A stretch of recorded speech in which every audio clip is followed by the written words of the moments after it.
بسم اللہ الرحمن الرحیم۔ بسم اللہ الرحمن الرحیم۔ السلام علیکم ورحمۃ اللہ وبرکاتہ۔ امید ہے آپ تمام احباب خیر وعافیت سے ہوں گے۔ آج ایم.اے. اسلامیات کے مضمون الدعوت والارشاد کا سبق نمبر 82 ہے، اور اس سبق کے اندر ہم جس عنوان کی تفصیل پڑھیں گے وہ ہے مکالمے کا مفہوم اور آداب مکالمہ۔ تو آئیے تفصیل کی طرف چلتے ہیں۔ معزز ناظرین، مکالمے کا مطلب کسی مسئلے پر اتفاق رائے کے حصول کے لیے باہمی افہام و تفہیم کی کوشش ہے، یعنی کہ جو مکالمے کا مطلب ہے وہ یہ ہے کہ کسی بھی صورتحال یا کسی بھی مسئلے پر اتفاق رائے کے لیے جو باہمی افہام و تفہیم کی کوشش ہوتی ہے اس کو مکالمہ کہا جاتا ہے، اور جو ہے وہ کسی بھی مسئلے پر اتفاق رائے حاصل کرنے کے لیے جو ہے وہ جو گفتگو کی جاتی ہے، جو ایک دوسرے کو جو ہے وہ سمجھانے یا سمجھنے کے لیے جو بات چیت کی جاتی ہے اس کو مکالمہ کہتے ہیں۔ مکالمے کا مقصد جو ہے وہ سماج میں موجود مختلف طبقات کے درمیان عملی راہ ہموار کرنا ہے، یعنی کہ جو مختلف طبقات ہیں ان کے درمیان ایک ایسی جو ہے وہ عملی راہ ہموار کی جائے کہ وہ ایک دوسرے کے لیے زحمت اور تکلیف کا باعث نہ بنے، بلکہ سماج کی تعمیر و ترقی میں اور اس طرح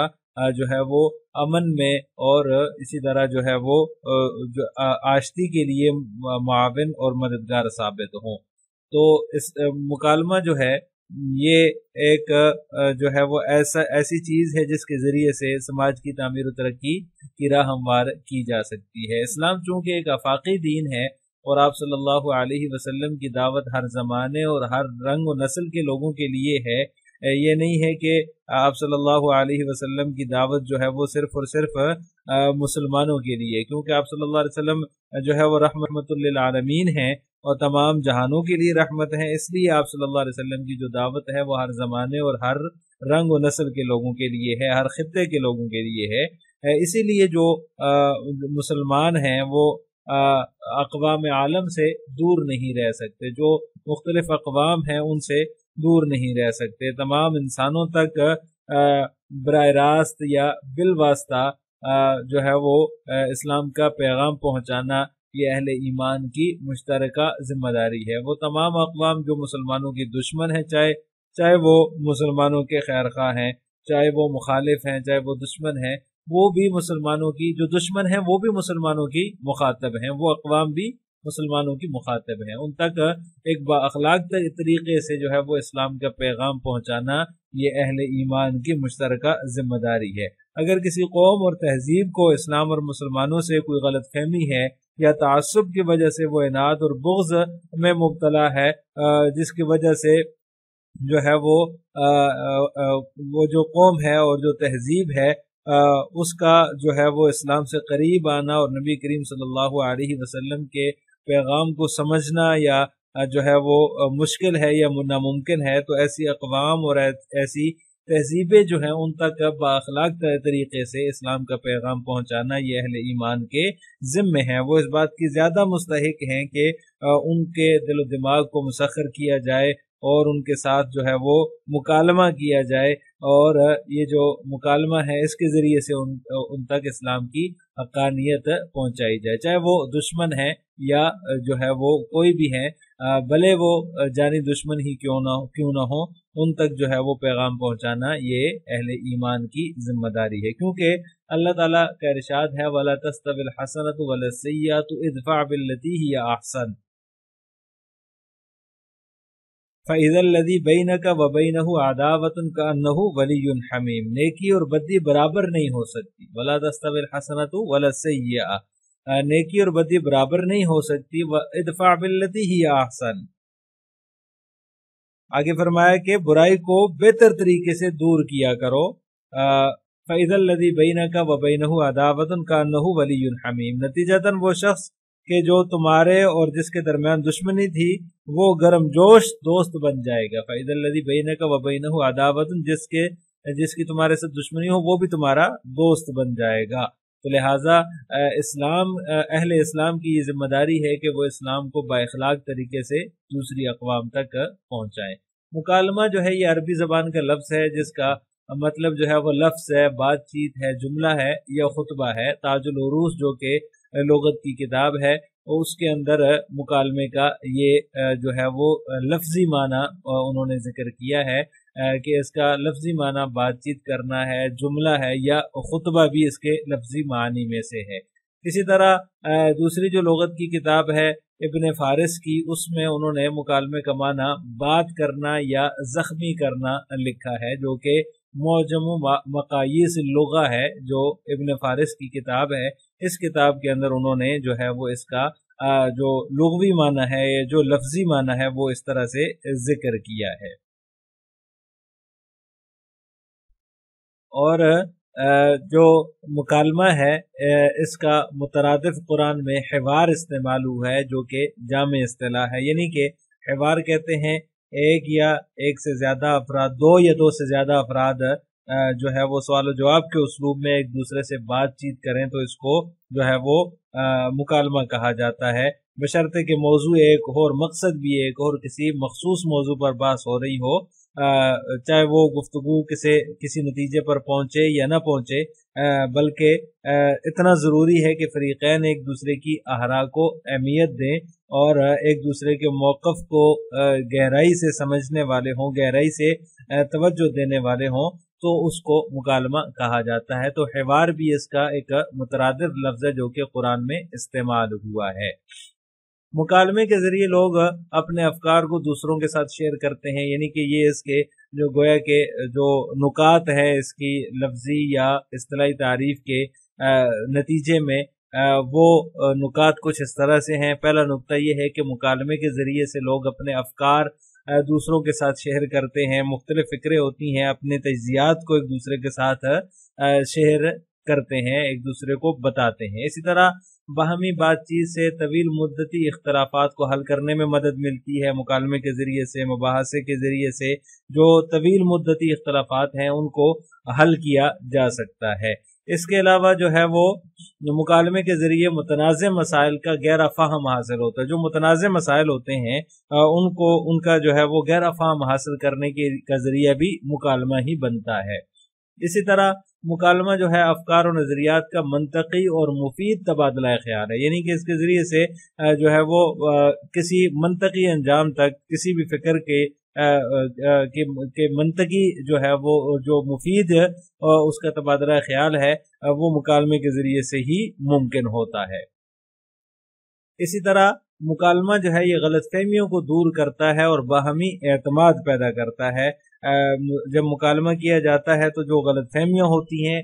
وہ ختم ہو جاتی ہیں اور جو باہمی اعتماد ہوتا ہے اس کی فضا قائم ہوتی ہے اور اس میں اضافہ ہوتا ہے۔ اس طرح مکالمہ جو ہے متفق پہلوؤں اور مشترکہ نکات کے تعین کا ہی نام ہے، یعنی کہ جو متفق پہلو ہیں، اختلافات کو چھوڑ کر جو متفقہ چیزیں ہیں، جو مشترک نکات ہیں، ان کا تعین کر لینا، یہی جو ہے وہ مکالمہ کہلاتا ہے۔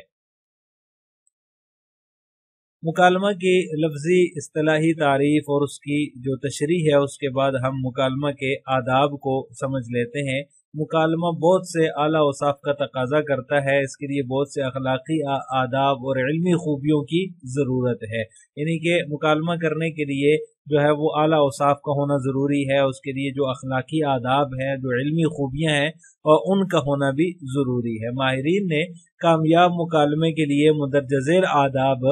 لکھے ہیں۔ کامیاب مکالمہ جو ہے اس کے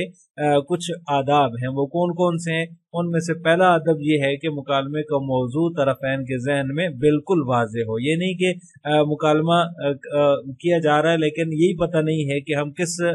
موضوع پر بات چیت کر رہے ہیں۔ موضوع جو ہے وہ طرفین کے ذہن میں بالکل واضح ہو اور اس کے اندر کسی قسم کی کوئی تشنگی باقی نہ رہے۔ اسی طرح دوسرا ادب یہ ہے کہ غلطی واضح ہونے کے بعد ہر فریق اعتراف خطا کے لیے تیار ہو، یعنی کہ ہر فریق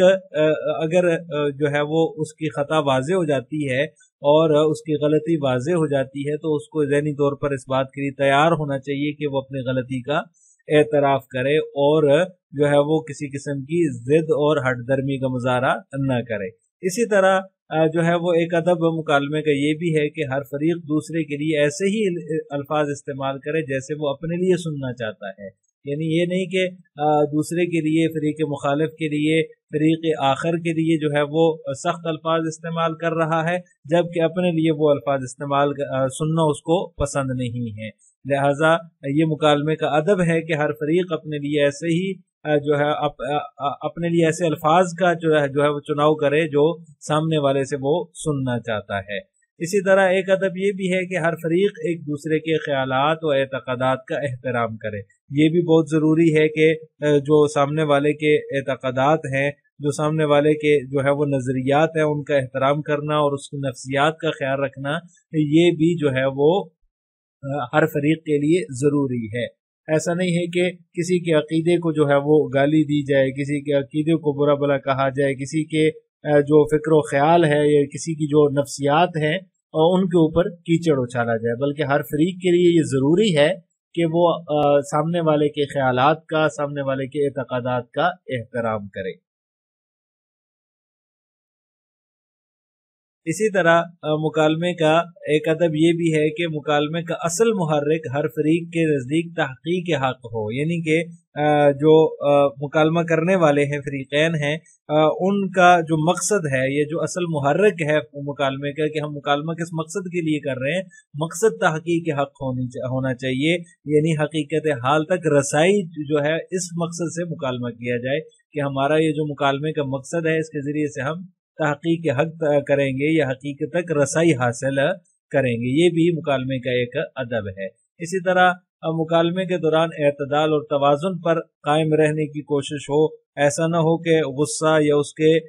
جو عوامل ہیں ان کی طرف چلے جائیں، بلکہ غصے سے اور اس کے عوامل سے مکمل احتراز کرنے کی کوشش کی جائے۔ توازن اور اعتدال جو ہے وہ یہ مکالمے کے آداب میں سے ہے، اس کو جو ہے وہ اپنانا ضروری ہے۔ اسی طرح ہر فریق بیان و اظہار کی قدرت رکھتا ہو، یعنی کہ ہر فریق جو ہے وہ اس کو پتہ ہو کہ میں نے کیا کہنا ہے یا کس طریقے سے کہنا ہے، یا اظہار ما فی الضمیر کی قدرت جو ہے وہ اس کے اندر ہونا ضروری ہے۔ اسی طرح ہر فریق کی گفتگو میں سنجیدگی اور شائستگی ہو، یعنی کہ گفتگو جو ہے اس کی بڑی پروقار انداز میں گفتگو کرے، سنجیدہ گفتگو کرے، شائستہ گفتگو کرے، یہ بھی مکالمے کے آداب میں سے ہے۔ اسی طرح ہر فریق جو ہے وہ دوسرے کی بات غور سے سنے اور اچھی باتوں سے مستفید ہو۔ ایسا نہیں کہ وہ فریق مخالف کوئی بات کر رہا ہے، وہ اگر فائدے کی چیز ہے، فائدے والی بات ہے تو اس سے مستفید ہونا بھی یہ مکالمے کے آداب میں سے ہے۔ لہٰذا ہر فریق دوسرے کی بات کو غور سے سنے اور اس کی جو اچھی بات ہے اس سے استفادہ بھی کرے اور اس سے جو ہے وہ فائدہ بھی اٹھائے۔ لہٰذا آج کے سبق کا خلاصہ یہ ہوا کہ ہم نے مکالمے کا مفہوم اور مکالمے کے آداب کی تفصیل پڑھی ہے۔ ہمارے اگلے سبق کا عنوان ہوگا مکالمہ کی جہات اور حدود و شرائط۔ السلام علیکم ورحمۃ اللہ وبرکاتہ۔